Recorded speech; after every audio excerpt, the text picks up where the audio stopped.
ನಮಸ್ಕಾರ. ಇದು ಜಾಣ ಸುದ್ದಿ, ವಿಜ್ಞಾನ, ವಿಚಾರ ಹಾಗೂ ವಿಸ್ಮಯಗಳ ಧ್ವನಿ ಪತ್ರಿಕೆ. ದಿನದಿನವೂ ವಿಜ್ಞಾನ.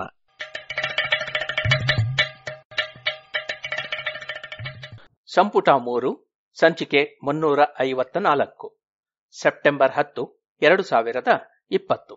ಜಾಣರ ಮಾತು.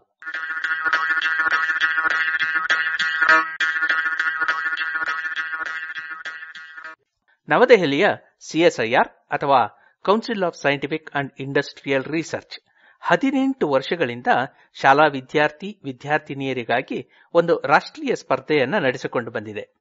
ಶಾಲಾ ವಿದ್ಯಾರ್ಥಿಗಳಲ್ಲಿ ಅನ್ವೇಷಣೆ ಹಾಗೂ ಆವಿಷ್ಕಾರ ಗುಣಗಳನ್ನು ಪ್ರೋತ್ಸಾಹಿಸುವುದಕ್ಕೋಸ್ಕರವಾಗಿ ಈ ಸ್ಪರ್ಧೆ ನಡೆಯುತ್ತೆ. ರಾಷ್ಟ್ರಮಟ್ಟದ ಈ ಸ್ಪರ್ಧೆಯಲ್ಲಿ 18 ವರ್ಷ ವಯಸ್ಸಿನೊಳಗಿನ ವಿದ್ಯಾರ್ಥಿನಿಯರು ಜ್ವಲಂತ ಸಮಸ್ಯೆಗಳಿಗೆ ಪರಿಹಾರ ಸೂಚಿಸುವ ತಮ್ಮ ಕಲ್ಪನೆ, ಸಾಧನ ಅಥವಾ ಪ್ರಕ್ರಿಯೆಗಳನ್ನು ಸಲ್ಲಿಸಬಹುದು. ಪ್ರಥಮ ಬಹುಮಾನ 1 ಲಕ್ಷ, ಎರಡನೆಯ ಬಹುಮಾನಕ್ಕೆ 50,000 ಹಾಗೂ ಮೂರನೆಯ ಬಹುಮಾನಕ್ಕೆ 30,000 ಎಂದು ಪ್ರಶಸ್ತಿಗಳು ಇರುತ್ತವೆ.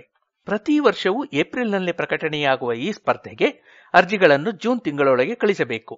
ಇಷ್ಟು ವರ್ಷಗಳಲ್ಲಿ ಅಂದರೆ 2002ನೇ ಇಸವಿಯಿಂದ ಈ ಸ್ಪರ್ಧೆಯಲ್ಲಿ ಪಾಲ್ಗೊಂಡಂತಹ ಕರ್ನಾಟಕದ ವಿದ್ಯಾರ್ಥಿಗಳ ಸಂಖ್ಯೆ ಕೇವಲ ಬೆರಳೆಣಿಕೆಯಷ್ಟು.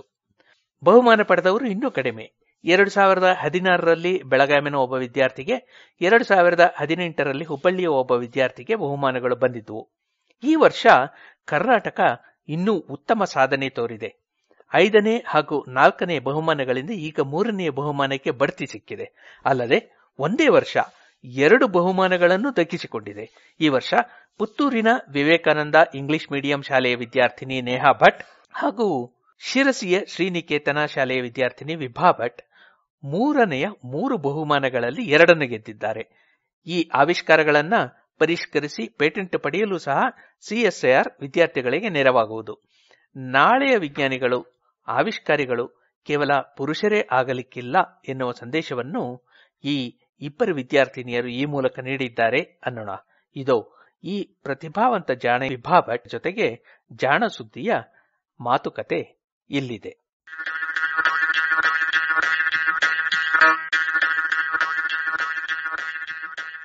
ಕಾರ್ಬನ್ ಫುಟ್ಪ್ರಿಂಟ್ ಕಡಿಮೆ ಮಾಡುವ ಪಾತ್ರೆಗಳು.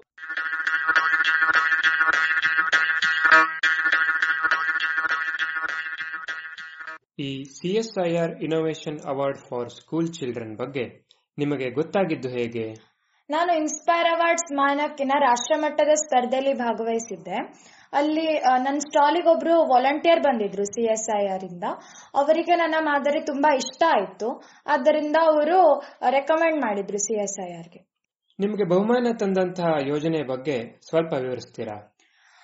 ನನ್ನ ಮಾದರಿಯ ಹೆಸರು reducing the carbon foot print through innovative cooking vessels ಅಂತ. ಈ ಮಾದರಿಯಿಂದ ನಾವು ಕಾರ್ಬನ್ ಫುಟ್ ಪ್ರಿಂಟ್ ಅನ್ನ ಕಮ್ಮಿ ಮಾಡಬಹುದು ಮತ್ತು ಸಮಯ, ಇಂಧನ ಇವೆಲ್ಲ ಕೂಡ ಉಳಿತಾಯ ಆಗ್ತದೆ ಇದರಿಂದ. ಇದರಲ್ಲಿ ನಿಮಗೆ ನೆರವಾದವರು ಯಾರ್ಯಾರು? ಇದರಲ್ಲಿ ನನಗೆ ನನ್ನ ಅಪ್ಪ ತುಂಬಾ ಹೆಲ್ಪ್ ಮಾಡಿದ್ರು. ಅವರಿಗೆ ನಾನು ಮೊದಲು ನನ್ನ ಐಡಿಯಾನ ಹೇಳಿದಾಗ ಅವರು ವೆಲ್ಡರ್ ಅಂಕಲ್ ಹತ್ರ ಕರ್ಕೊಂಡು ಹೋದ್ರು. ನಾವು ಅಲ್ಲಿ ವೆಲ್ಡರ್ಗೆ ಕೂಡ ಈ ಮಾದರಿಯ ಐಡಿಯಾವನ್ನ ಹೇಳಿದ್ರು. ಆಗ ವೆಲ್ಡರ್ ಕೂಡ ತುಂಬಾ ನಮಗೆ ಸಹಾಯ ಮಾಡಿದ್ರು. ಅವರು ಇದನ್ನ ನಾವು ಹೇಳಿದ ಹಾಗೆ ಮಾಡಿಕೊಟ್ರು.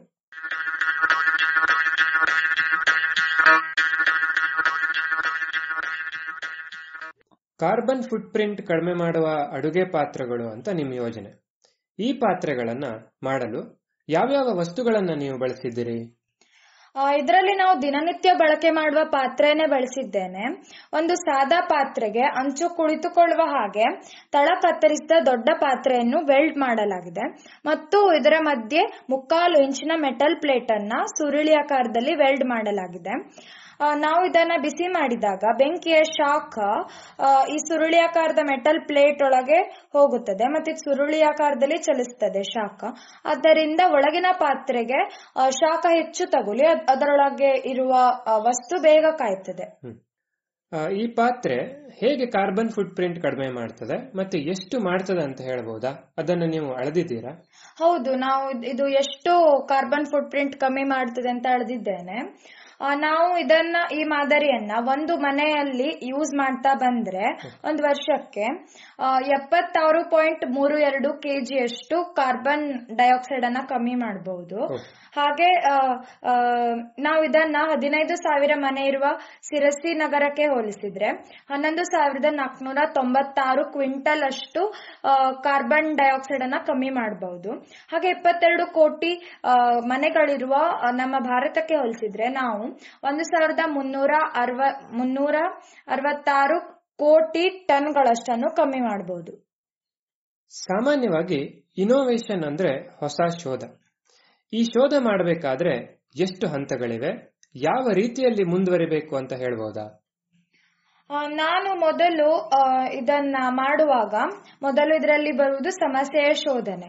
ನಾವು ಒಂದು ಸಾದಾ ಪಾತ್ರೆಯನ್ನು ಬಿಸಿ ಮಾಡಿದಾಗ ಅದರ ಶಾಖ ಪಾತ್ರೆಗಷ್ಟೇ ಅಲ್ಲದೆ ಅದು ಗಾಳಿಯಲ್ಲಿ ಹರಡಿ ಹೋಗ್ತದೆ.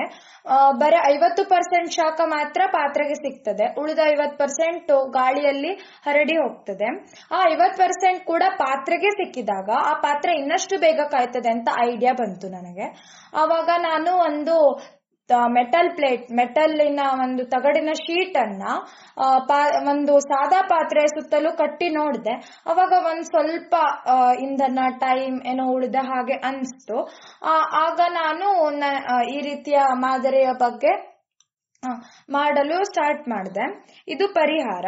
ನಂತರ ಈ ಮಾದರಿ ಮಾಡಿ ಆದ್ಮೇಲೆ ಈ ಪಾತ್ರೆಯನ್ನು ಮತ್ತು ಸಾದಾ ಪಾತ್ರೆಯನ್ನು ಎರಡನ್ನು ಹೋಲಿಸಿ ಇದರ ಗ್ರಾಫ್ ಕೂಡ ತಯಾರಿಸಿದ್ದೇನೆ. ಟೆಂಪರೇಚರ್ ವರ್ಸಸ್ ಟೈಮ್ ಮತ್ತು ಟೆಂಪರೇಚರ್ ವರ್ಸಸ್ ಫ್ಯೂಯಲ್ ಅಂತ. ಇದು ಮೂರನೆಯ ಹಂತ.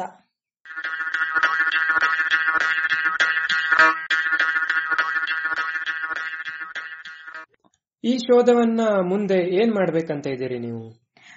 ಯಾವುದಾದರೂ ಕಾರ್ಖಾನೆ ಇದನ್ನ ಮ್ಯಾನುಫ್ಯಾಕ್ಚರ್ ಮಾಡಿದರೆ ಆಗ ಜನರಿಗೆ ಇದು ತುಂಬಾ ಚೀಪ್ ಆಗಿ ಸಿಗತ್ತೆ. ಹೀಗೆ ನನ್ನ ಮಾದರಿಯನ್ನು ಎಲ್ಲಾ ಜನರಿಗೂ ತಲುಪಿಸಬೇಕು ಮತ್ತೆ ಅದರಿಂದ ಗ್ಲೋಬಲ್ ವಾರ್ಮಿಂಗ್ ಅನ್ನ ಕಮ್ಮಿ ಮಾಡಬೇಕು ಅನ್ನೋದು ನನ್ನ ಆಸೆ. ಒಳ್ಳೆಯದು. ಪ್ರಸ್ತುತವಾಗಿ ಬೇರೆ ಯಾವುದಾದ್ರೂ ನವೀನ ವಿಜ್ಞಾನ ಮಾದರಿಯ ಮೇಲೆ ಕೆಲಸ ಮಾಡ್ತಾ ಇದ್ದೀರಾ?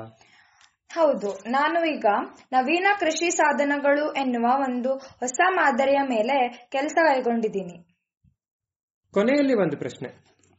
ನಿಮ್ಮದೇ ರೀತಿ ಹೊಸ ವಿಜ್ಞಾನ ಮಾದರಿ ಮಾಡುವುದರಲ್ಲಾಗ್ಲಿ, ಹೊಸ ಶೋಧಗಳನ್ನು ಮಾಡುವುದರಲ್ಲಾಗ್ಲಿ ಆಸಕ್ತಿ ಇರುವಂತಹ ಪುಟಾಣಿಗಳು ನಮ್ಮಲ್ಲಿ ಬಹಳಷ್ಟಿದ್ದಾರೆ.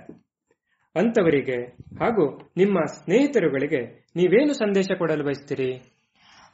ನಾನು ನನ್ನ ಎಲ್ಲಾ ಮಿತ್ರರಿಗೆ ಹೇಳುವುದೇನೆಂದ್ರೆ, ನಾವು ಹೀಗೆ ನಮ್ಮ ದೈನಂದಿನ ಜೀವನದಲ್ಲಿ ಸಣ್ಣ ಪುಟ್ಟ ಯೋಚನೆಗಳಿಂದ ಸ್ಫೂರ್ತಿ ಹೊಂದಿ ಆವಿಷ್ಕಾರ ಕಿಳಿತಾ ಇರಬೇಕು.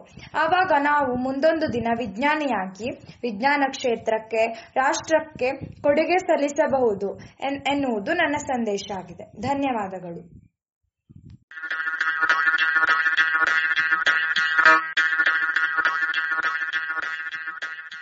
ಇದು ಇಂದಿನ ಜಾಣರ ಅಲ್ಲಲ್ಲ ಜಾಣೆಯರ ಮಾತು.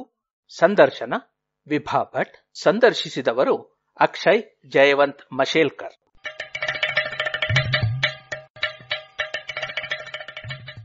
ಜಾಣ ಸುದ್ದಿಯ ಬಗ್ಗೆ ಸಲಹೆ ಸಂದೇಹಗಳು ಇದ್ದಲ್ಲಿ ನೇರವಾಗಿ 9886640328 ಈ ನಂಬರಿಗೆ ವಾಟ್ಸಪ್ ಮಾಡಿ ಇಲ್ಲವೇ ಕರೆ ಮಾಡಿ.